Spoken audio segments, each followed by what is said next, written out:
మధ్యప్రదేశ్‌లోని షాజాపూర్‌లోని ఒక వరుడు, పచోర్ ప్రాంతానికి చెందినటువంటి వధువు.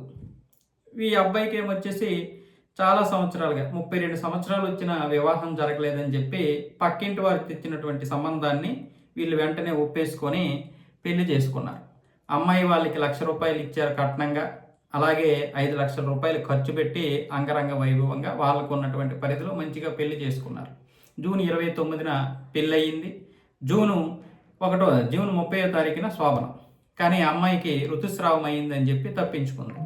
అలాగే జూలై 1వ తారీఖున కూడా మరి ఇక నేను ఋతుస్రావం అయింది కాబట్టి 3 రోజులు ముట్టకూడదని చెప్పింది. జూన్ 2వ తారీఖున పుట్టింటికి వెళ్ళింది. జూన్ 23వ తారీఖున మళ్ళీ అత్తవారింటికి వచ్చింది. అత్తవారింటికి వచ్చిన తర్వాత ఇక్కడ ఆ వదిన ఎవరైతే అబ్బాయి వాళ్ళ అక్క ఉందో అబ్బాయికి ఈమె షేవింగ్ చేస్తూ దొరికిపోయింది. మరదల పిల్ల ఏదో తేడాగా ఉంది అని చెప్పి తమ్ముడికి చెప్పింది. అతనేమొచ్చేసి సరే ఈ రాత్రికి చూస్తానని చెప్పి మళ్ళీ ఈ యొక్క ఏదైతే ఘట్టం ఉందో ఆ ఘట్టం కోసం ప్రయత్నాలు చేస్తున్నప్పుడు అమ్మాయికి కడుపు నొప్పి అని చెప్పి తప్పించుకోవడానికి ప్రయత్నాలు చేసింది. దాంతో మనోడికి అనుమానం వచ్చింది. గట్టిగా గద్దించేసరికి పుట్టింటి వారికి వెళ్ళిపోయింది. అదే పుట్టింటి వారిని రమ్మని చెప్పి మొత్తానికి పంచాయతీ పెట్టారు. ఇంట్లోనే పంచాయతీ పెడితే వాళ్ళు వచ్చారు. వాళ్ళు వచ్చి ఏ విధంగా కూడా అంటే ఏదో ఒకటి సద్దు మనకిద్దాం, ఏదో ఒక విధంగా ఈ పంచాయతీని తేలొద్దామని కాకుండా అబ్బాయి వారినే తిట్టేసి అక్కడ బూతులు తిట్టేసి అమ్మాయిని తీసుకొని వెళ్ళిపోయారు. అప్పుడు వీళ్ళు వెళ్ళి పోలీస్ స్టేషన్కి వెళ్ళి కేసు పెట్టారు.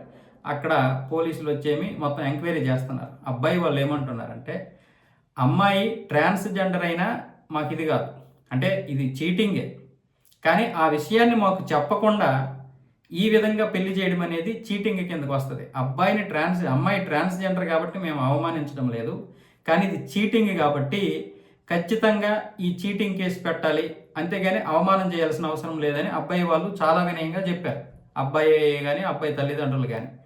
అయితే ఇక్కడ వీళ్ళు ఇప్పుడు దీనికి ఫోరెన్సిక్ రిపోర్ట్కి ఇది పంపించారు. దాంతో ఆవిడ ట్రాన్స్జెండర్ అని తెలిసింది. ఎలాంటి యాక్షన్ తీసుకోవాలంటే వీళ్ళు ఏమంటున్నారంటే చీటింగ్ కేసు పెట్టండి అన్నారు. ఇప్పుడు చీటింగ్ కేసే పెట్టారు ఆవిడ మీద పెట్టారు, వాళ్ళ తల్లిదండ్రుల మీద పెట్టారు. అలాగే మధ్యవర్తిగా ఉన్నటువంటి వాళ్ళ ఇంటి పక్క వారి మీద కూడా చేస్తే మాకు తెలియదు, అమ్మాయి అనుకున్నాము, చాలా అందంగా ఉంది, ఇలాంటి అమ్మాయి ఇంట్లో ఉండిపోకూడదని చెప్పి ఎలాగో మనోడికి పెళ్ళి అవ్వలేదు కదా, నీకు ఇచ్చి పెళ్లి చేద్దామని ఇలా ఇద్దరికీ ఒక లోక కళ్యాణం కోసం మేము ప్రయత్నాలు చేస్తే మమ్మల్ని ఇలా చేస్తారేంటని అది పక్కింటి వాళ్ళు ఏమొచ్చేసి లబోదిమ్మంటున్నారు. ఆవిడని చూస్తే నిజంగానే ఒక అందమైనటువంటి కుందన బొమ్మలా ఉందంట. ఆ పోలీసులు కూడా అదే చెప్తున్నారు. ఇలా చాలామంది మోసపోతున్నారు.